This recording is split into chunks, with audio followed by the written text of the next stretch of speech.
नमस्कार। पाठशाला 2047 में आप सबों का स्वागत है।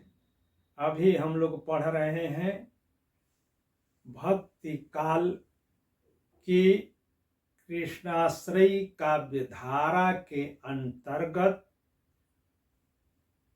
अष्टछाप के सिरमौर भक्त कवि सूरदास जी द्वारा रचित सूर सागर के मार्मिक प्रसंग, जिसका संकलन एवं संपादन आचार्य रामचंद्र शुक्ल जी ने भ्रमर गीत सार के रूप में किया है। तो भ्रमर गीत सार का हम लोग आज दूसरा पद पढ़ेंगे, उसका अर्थ और उसकी व्याख्या करेंगे। किन्हीं किन्हीं पुस्तकों में यह प्रथम पद संख्या के रूप में भी आता है। तो प्रथम पद भ्रमर गीत सार का हम लोग पढ़े हैं, जिसमें श्री कृष्ण ब्रज की याद करके भावुक हो उठे हैं और कृष्ण के पास उनके परम मित्र उद्धव आते हैं, जिनको अपने ज्ञान जोग का अभिमान है। उनको श्री कृष्ण ब्रज भेजते हैं। उसकी जो है दो वजह है। एक तो योग और ज्ञान और प्रेम और भक्ति का के सच का सच्चा दर्शन उद्धव को प्राप्त हो सके और उनको जो ज्ञान का अहंकार है वह ज्ञान का अहंकार उनका मिट सके। और दूसरी वजह है कि श्री कृष्ण मथुरा का हाल चाल ब्रज तक पहुंचाना चाहते हैं और ब्रजवासियों और ब्रज भूमि का कुशल क्षेम स्वयं जानना चाहते हैं। तो इसलिए उद्धव को वे ब्रज जाने के लिए तैयार करते हैं। और जब उद्धव तैयार हो जाते हैं ब्रज जाने के लिए, वे भी तैयार इसलिए नहीं होते हैं कि सिर्फ खबर समाचार लाना और पहुंचाना है, वरन उनको अपने जो है ज्ञान का अभिमान भी है और वे अपने ज्ञान का ब्रज में प्रसार भी करना चाहते हैं। इस लोभ में वे सहर्ष तैयार हो जाते हैं। और जब उद्धव सहर्ष तैयार हो जाते हैं तो कृष्ण ब्रज की जो लोक रीति है, जो व्यवहार और आचार के तौर तरीके हैं, उन सारे तौर तरीकों को समझाकर बताकर कि किनसे किस रूप में कैसे मिलना है ब्रज भेजते हैं, उसी का इसमें वर्णन है। अब आ जाए हम लोग पाठ पर। तो पहले करी प्रणाम नंद सो समाचार सब दीजो। तो पहले कहाँ जाइएगा? नंद बाबा से, नंद बाबा के पास जाइएगा और वहां पर क्या कीजिएगा? पहले करी प्रणाम, पहले उनको प्रणाम कीजिएगा। प्रणाम मतलब प्रणाम।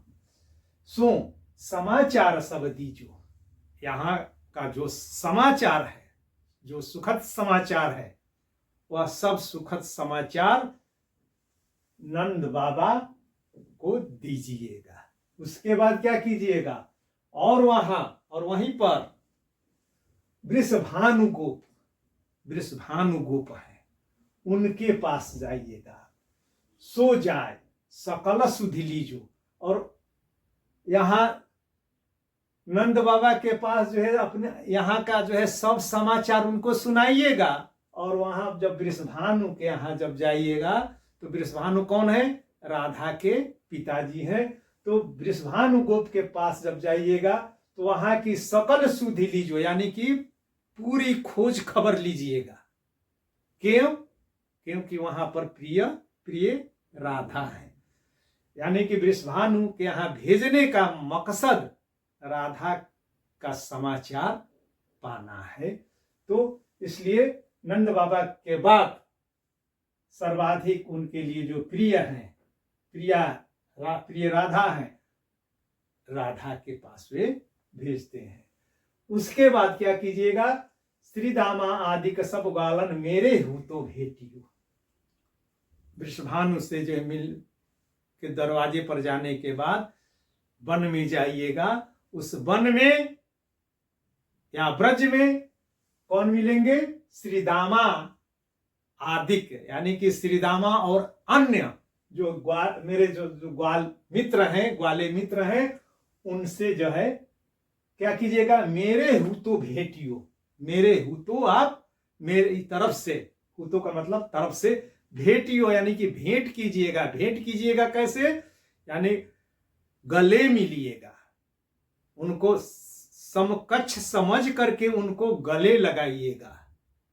भेंट करना सिर्फ मिलना नहीं, वरन जो है गले मिलना। जैसे कि जो देहात से हैं या वो जब देखते हैं कि जब औरतें मिलती है तो एक दूसरे को अखबार में भर करके मिलती है, तो वैसे ही वहां पर जब जाइएगा ब्रज में, ब्रज की गलियों में, तो जो मेरे मित्र मिलेंगे, वाले मित्र, उनसे जो है गले मिल करके गले मिलिएगा। और उसके बाद सुख संदेश सुनाए हमारो गोपिन को दुख मेटी हो। उसके बाद क्या कीजिएगा, गोपियों के पास जाइएगा, या ब्रज में जो गोपियां मिलेंगी उनको यहाँ का जो है सुंदर सुंदर समाचार,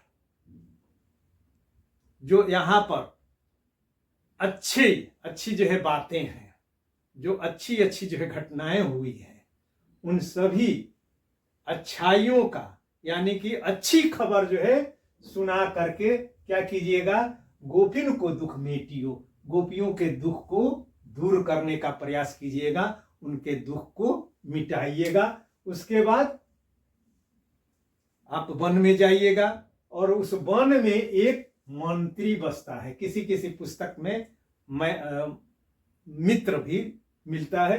तो मंत्री और मित्र दोनों का काम एक ही है। मंत्री मंत्र देता है और मित्र भी सही गलत की जो है का सुझाव देता है, गलत करने से रोकता है। तो मंत्री हो या मित्र हो, अर्थ पर कोई अंतर नहीं पड़ने वाला है। तो मंत्री एक वन वसत, उस वन में एक मंत्री रहता है या मेरा मित्र रहता है, उससे आप जो है मिलिएगा।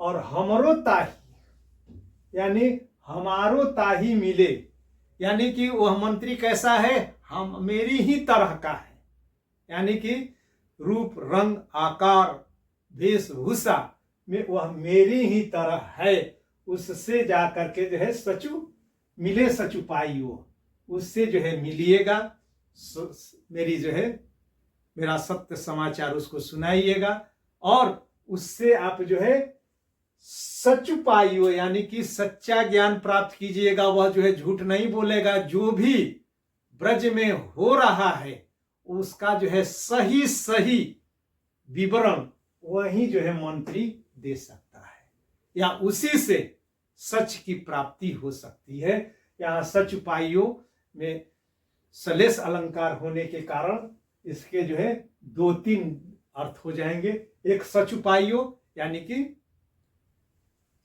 मंत्री जो मेरे ही रूप में है, आगे पता चल जाएगा, मेरे ही रूप का वाला जो है मंत्री होगा, मेरा ही रूप धारण किए हुआ होगा, तो उसको जो है सच मत समझ लीजिएगा कि जो है मैं ही वहां पर आ गया हूं, भ्रम में मत पड़िएगा। और साथ ही साथ सत्य ज्ञान जो है सच्ची खबर वहां से आपको जो है मिलेगी। और तीसरा अर्थ हो जाएगा कि सत्य क्या है, यानी कि ज्ञान है कि भक्ति है, आपका जोग है कि प्रेमा भक्ति है, प्रेम में आसक्ति है। यह सच्चा ज्ञान आपको प्राप्त हो पाएगा। यह जो है यहाँ पर सलेस अलंकार से के कारण 3 अर्थ इसके जो है निकल जाते हैं। फिर सावधान है मेरे हूँ तो ताही माथ नवाइयो, और सावधान रहिएगा उस मंत्री से जो कि मेरे ही जैसा है, मेरे ही जैसा रूप बनाए हुए है, मुझे ही समझ करके भ्रम में मत पड़िएगा कि जो है जा करके उससे भी जो है गले मिलने लगिएगा, या जैसे मुझसे जो है गले मिलते हैं प्रेम पूर्वक, वैसे उससे जो है गले मत मिलिएगा, अन्यथा धर्म संकट में पड़ जाइएगा। क्योंकि आगे पता चलेगा कि सावधान मेरे हूँ तो ताही माथ नवाइयो, उसके पास आप जाइएगा और उसको जो है उससे गले नहीं मिलना है, उससे भेंट नहीं करना है, जा करके सादर जो है अपना सिर नवाइयो मतलब झुकाइएगा, यानी कि माथा झुकाइएगा, यानी कि विनम्रता पूर्वक जो है उसको प्रणाम कीजिएगा। वह जो मेरा मित्र है या जो मंत्री है कैसा है, परम सुंदर, यानी बहुत सुंदर है, अत्यधिक सुंदर है, और किशोर वयकम, यानी कि वयकम मतलब जो है अवस्था, तो अवस्था उसकी जो है किशोर की है, यानी कि वह किशोरावस्था का है। किशोरावस्था यानी कि न तो जो है बचपना है और न युवापन है, युवावस्था है, तो उस वरन बचपना जा रहा है और जवानी आ रही है, यानी कि दोनों के संक्रमण की स्थिति को किशोरावस्था कहते हैं। तो वह किशोरावस्था को है, और उसकी चंचल नयन और उसकी आंखें बड़ी ही चंचल है और विशाल है, तो उसकी जो है बड़ी बड़ी आंखें चंचल है। और वह क्या रूप, क्यों सावधान रहिएगा, उसी का जो है वर्णन यहां पर कर रहे हैं। कर मुरली सिर मोर पंख, यानी कि उसके हाथों में जो है मुरली होगी और सिर पर वह मोर पंख को जो है धारण किए हुए होगा, और मेरी ही तरह वह जो है पीतांबर धारण किए हुए होगा, और उर वनमाल यानी कि वक्ष स्थल हृदय स्थल पर वन फूलों की जो है माला होगी, यानी कि मेरे ही जैसा वह बिल्कुल आपको जो है दिखेगा, भ्रम में मत पड़िएगा। जनी डरियो तुम सघन बनन में, यानी अब यहां पर सावधानी ये बरतना है कि उस मंत्री से कैसे मिलिएगा, और दूसरी सावधानी कि चूंकि ब्रज में जो वन है अत्यंत ही सघन है, उन वनों की सघनता को देख करके आप डरिएगा नहीं, क्योंकि जनी डरियो, जनी का मतलब मत नहीं, और डरियो तुम, यानी कि सघन वनन में, उस सघन वन की सघनता को देख करके आप भयभीत मत होइएगा, क्योंकि उस सघन वनन में ब्रज देवी रखवार, उस घने वन की जो है रखवाली जो है ब्रज देवी करती हैं, ब्रज की देवी रखवाली करती हैं। और जो वृंदावन सो वसत निरंतर, यानी कि जो वृंदावन में रहते हैं उनकी रक्षा, उनकी रखवाली ब्रज देवी, वन देवी करती हैं। कतहु न होत नियार, वे कभी भी ब्रज भूमि को, ब्रज के जो है वन को, वृंदावन को छोड़ करके कभी दूर नहीं जाती हैं, वे हमेशा वृंदावन में ही रहती हैं, और जो वृंदावन में रहते हैं उनकी सुरक्षा का वे ध्यान रखती हैं। उधो प्रति सब कही श्यामजू अपने मन की रीत, इस प्रकार श्री कृष्ण ने, जो श्यामजू माने जो है कृष्ण जी ने अपनी प्रीति को, अपने भाव को, अपने विचार को और ब्रज में अपनाए जाने वाले रीति और विधि व्यवहार को सब अच्छी तरह से प्रति सब कही, यानी कि अच्छी तरह से जो है समझा करके जो है बताया।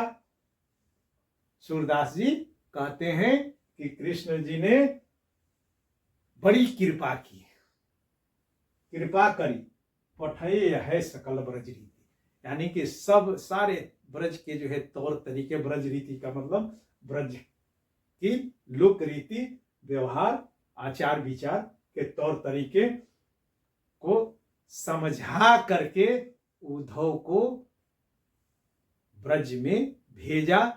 और कृपा करी का यहाँ बड़ा सार्थक प्रयोग हुआ है। कृपा करी यानी कि उद्धव भी कृपा करेंगे कि हे उद्धव आप कृपा कीजिए कि ये सब समाचार वहां पर ले जाइए, सुनाइए और वहां से समाचार ले जाइए। और दूसरा अर्थ भी इसका यह निकलेगा कि श्री कृष्ण ने उद्धव के ऊपर कृपा की। कैसे कि चूंकि उद्धव को ज्ञान मार्ग का जो है अहंकार था, उनको अपनी जो है जो तप साधना का जो है अभिमान था। जब वे ब्रज में जाएंगे तब जो है उनको सच की प्राप्ति होगी, यानी कि प्रेम क्या है, प्रेम मां भक्ति क्या है, यह सच उनको प्राप्त होगा ब्रज में जाने के बाद। तो इस प्रकार से कृष्ण ने उद्धव के ऊपर कृपा की और उद्धव कृपा करेंगे कि कृष्ण का संदेश ब्रज में पहुंचाएंगे और वहां का सुखद समाचार मथुरा में श्री कृष्ण के पास लाएंगे। तो ये हो गई व्याख्या और सरलार्थ। अब इसका जो है केंद्रीय भाव क्या है, तो केंद्रीय भाव इसमें यही है कि श्री कृष्ण अपनी जो है खबर वृंदावन में जो है पहुंचाना चाहते हैं और वृंदावन के लोगों को आश्वस्त करना चाहते हैं कि मैं यहाँ पर खुशहाल हूं और बहुत जल्द आने वाला हूं, आप लोग दुखी न हो। और साथ ही साथ उद्धव को श्री कृष्ण भक्ति का महत्व क्या है यह भी दिखा देना और बता देना चाहते हैं कि वहां पर जब आप जाएंगे तो अधिकांश लोग और अधिकांश गोपियां कर मुरली सिर मोर पंख पीतांबर उर्वन माल धारण करके मेरे ही जैसा रूप बनाए हुए होंगे, अर्थात अपने अहम को मुझ में जो है विसर्जित किए हुए लोग मिलेंगे और आपको जो है सच प्राप्त करना है तो वो सच मिलेगा। और वह सच क्या है कि जो है भक्ति, और जब किसी को जब भक्ति हो जाती है तब वह जो है स्वयं को मिटा देता है और अपने को अपने आराध्य में विलीन कर देता है। जबकि योग में क्या होता है, योग में सिर्फ और सिर्फ जो है मैं ही रहता है और मैं तुम की जो है को प्राप्त करने के लिए कठिन साधना करता है, जबकि भक्ति में स्वयं को वह विसर्जित कर देता है, स्वयं को उसके रूप में ही ढाल देता है।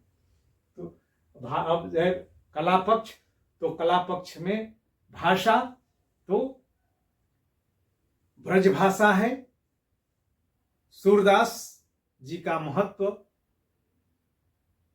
ब्रज भाषा को लेकर के बड़ा ही महत्व है कि उन्होंने लोक भाषा को लोक बोली को, ब्रज की बोली को अपने पदों के माध्यम से ब्रज भाषा के रूप में विकसित कर दिया, परिमार्जित कर दिया। और ब्रज बोली ब्रज भाषा बन करके भाषा के रूप में लगभग 500 वर्षों तक एक छत्र अपना साम्राज्य विकसित कर बहुसंख्य मात्रा में ब्रज काव्य के सर्जना का माध्यम बनी, काव्य भाषा बनी। लगभग 500 वर्षों तक, द्विवेदी जी के आगमन तक ब्रजभाषा का वर्चस्व पूरे हिंदी साहित्य पर बना रहा।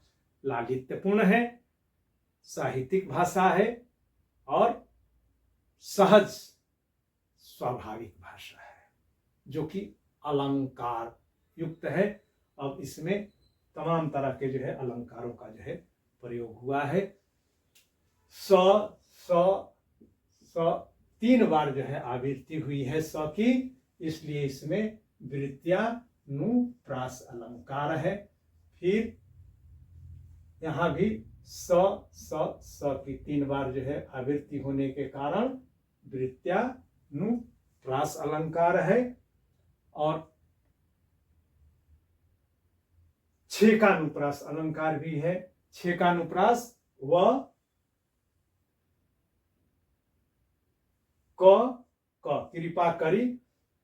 कृपा करी और वन वसत में छेकानुप्रास अलंकार है। और सुंदर परम किशोर वयकम चंचल नयन विशाल, इसमें उपमा अलंकार है। और कर मुरली सिर मोर पंख, कर मुरली सिर मोर पंख तो उपमा अलंकार है। और सच पाइयो बता ही दिया कि इसमें सलेस अलंकार है। और बसत, एक बसत और दूसरा बसत, तो एक बसत का मतलब एक वन बसत यानी कि वन में जो है बसता है, और दूसरा यहाँ पर वृंदावन में यानी कि यहाँ पर जो है ब्रज में एक और दूसरा वृंदावन में। तो एक बसत का जो है 2 बार प्रयोग होने के कारण इसमें 2 अर्थों में प्रयोग होने के कारण इसमें यमक अलंकार है।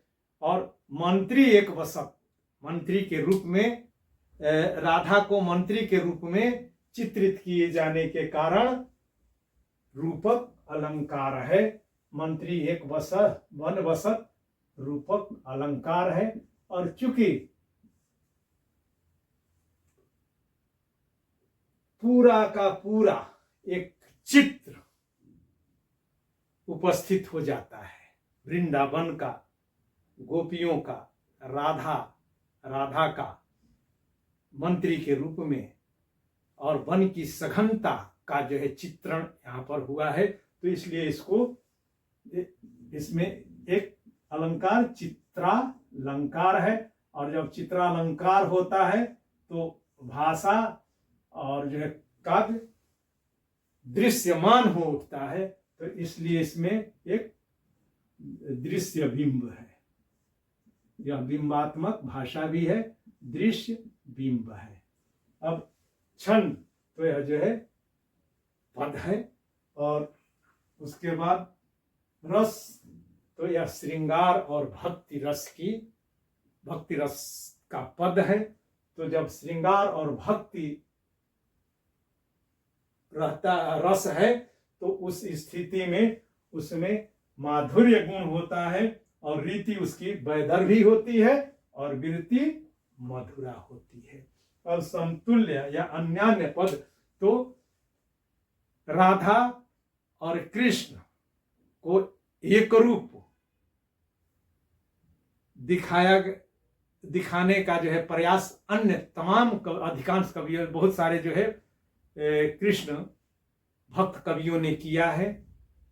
विद्यापति ने जो है राधा को कृष्ण, राधा को माधव और माधव को राधा के रूप में चित्रित किया है। वैसे ही रसखान मोर पखा सिर ऊपर रखी हो तो उसको उद्धृत आप कर सकते हैं। बहुत बहुत धन्यवाद, और इसको बार बार सुनिएगा, देखिएगा और अपने मित्रों के बीच शेयर कीजिएगा, सब्सक्राइब कीजिएगा।